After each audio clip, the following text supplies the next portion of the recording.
passe à présent au symbole grand sigma qui représente la somme.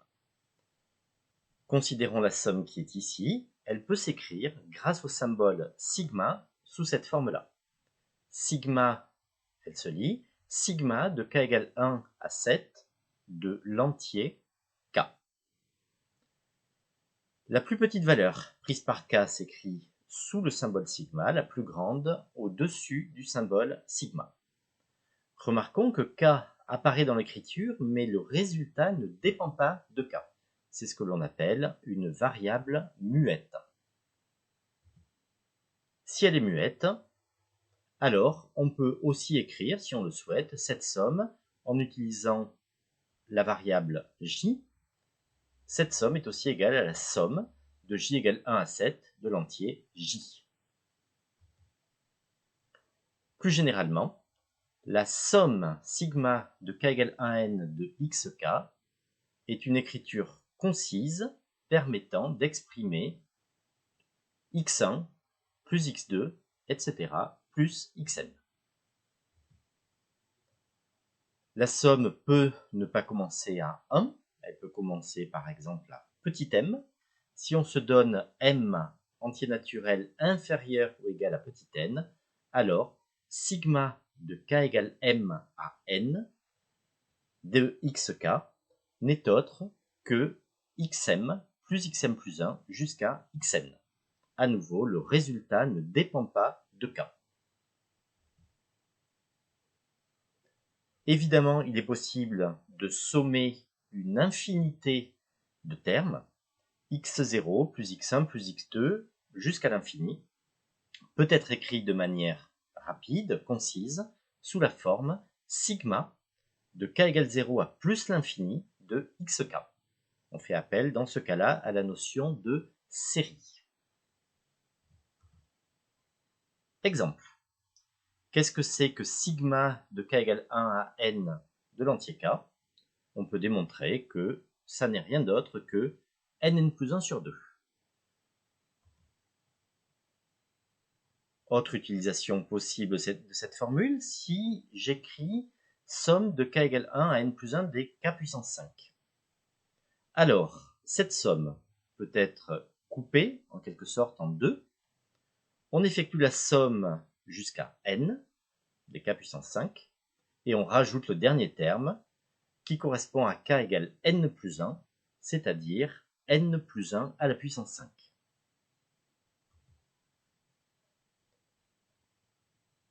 Autre formule, la somme de k égale 0 à plus l'infini de 1,5 à puissance k.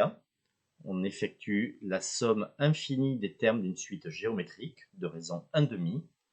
Le résultat est égal à 2. Mon objectif ici n'est pas de démontrer ces résultats, mais de savoir lire correctement une formulation mathématique en utilisant les notations introduites ici. Enfin, un joli résultat, la somme des inverses des carrés sur tous les entiers non nuls, donc de n égale 1 à plus l'infini, on peut démontrer que c'est égal à pi carré sur 6. Pour le produit, on utilise la notation grand pi. Le produit des entiers de 2 à 6 peut être écrit sous cette forme-là, pi de k égale 2 à 6 de l'entier k. K est une variable muette, on peut, si on préfère, utiliser la variable muette n.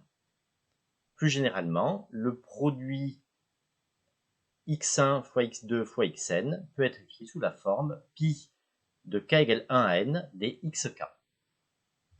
Si le produit commence à xm, et si on effectue le produit de xm jusqu'à xn, alors on peut utiliser la notation qui est ici. J'introduis à présent, ou je rappelle, la notion de factoriel, qui est une notion importante en maths. Chaque fois que n est un entier naturel supérieur ou égal à 1, on définit la factorielle n comme étant le produit de tous les entiers de 1 à n, qui peut donc s'écrire pi de k égale 1 à n de l'entier k. Je rappelle aussi que pour n égale 0, par convention, la factorielle 0 est égale à 1. Exemple d'utilisation d'un factoriel. La factorielle 10 sur factorielle 8 est égale au produit de tous les entiers de 1 à 10 qu'on divise par tout le produit des entiers de 1 à 8. Il ne restera, après simplification, que 9 multiplié par 10.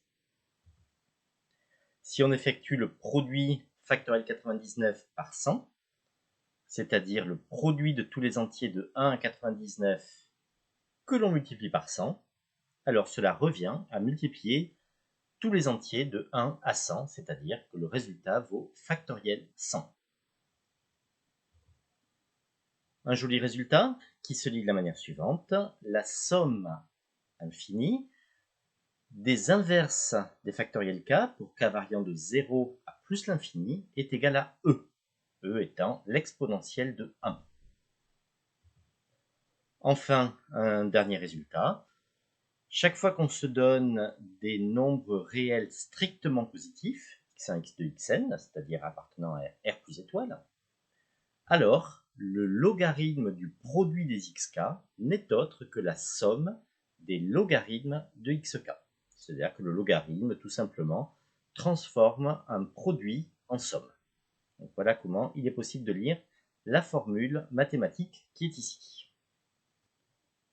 J'ai essayé de tout mettre en place pour que vous soyez prêts à comprendre l'énoncé qui vient. Attention, il faut s'accrocher un peu. Le voici. Ça peut faire un peu peur au début. Je vais essayer d'expliquer comment, dans un premier temps, on peut le lire. Il se lit de la manière suivante. Quel que soit x1, x2, xn. Donc, quels que soient les nombres appartenant à Q étoile inter moins l'infini factoriel 8. Q étoile, les nombres relatifs non nuls, inter et, donc, appartenant aussi à l'intervalle moins l'infini factoriel 8. On vient de voir à l'instant ce qu'était la factorielle.